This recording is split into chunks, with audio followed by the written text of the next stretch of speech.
Hi, I'm Gohar Vardanyan, and this is a Lessonette for Strings by Mail. In this Lessonette, I'm going to talk about practicing the right hand alone.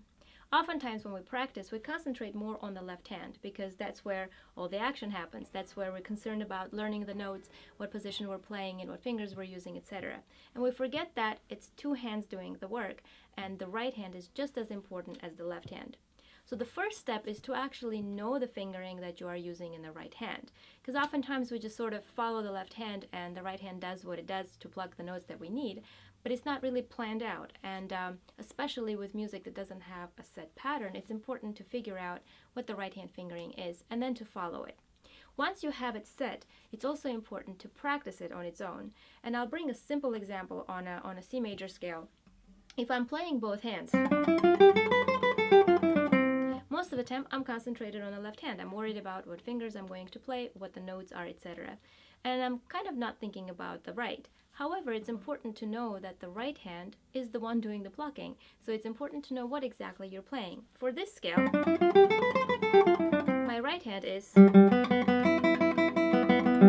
I need to be aware that, let's say I'm starting on the index finger, I'm going to play the third string twice, and then 3 times the second string. And then I have 5 notes on the first string, and then 3 times on the second string again, and then twice on the third. So alone. And I would do that a number of times, so I sort of connect with my right hand and I can pay attention to what the right hand is doing without being distracted with the notes that the left hand is playing. Then once I can get that comfortably, then I will add the left hand and put them back together. And you can apply this to anything you are playing.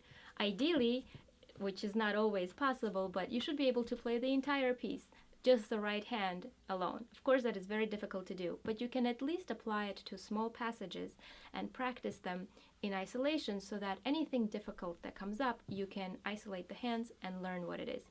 For me, what I recently have been practicing on, and I realized I should really find out what my right hand is doing, was a passage from Valses Poéticos, which was this. And every time I was playing it, something was missing. I knew what the left hand notes were, but when I was playing it,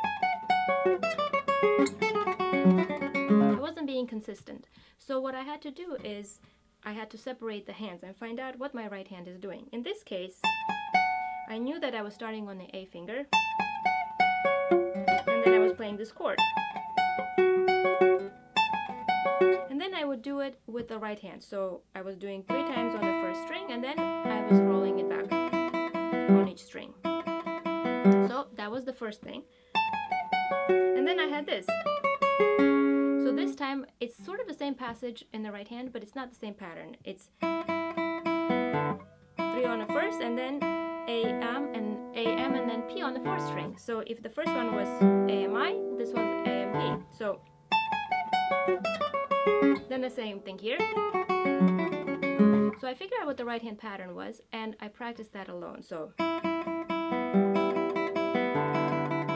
and then my 3 fingers were on the second string, and it was A, I, P, which was a different set. So really, in reality, I realized that even though musically it sounds like I just have a sequence, my right hand is actually doing different things. It was once on the adjacent strings, then twice the same pattern, and then I was shifting to the second string and changing the pattern to AIP. So that's just an example on that particular piece. But once I did it, I realized, oh wow, now I can actually know what's going on and it's easier to play. And I encourage you to go through your pieces, find the passages that you're having consistent problems with, separate the 2 hands and practice them separately so that you know exactly what the right hand is doing, memorize it, practice it alone, and then put it together, and you will feel a lot more confident in the outcome. I hope this helps you figure out some of your difficult passages, and I'll see you in the next Lessonette. Thank you for watching.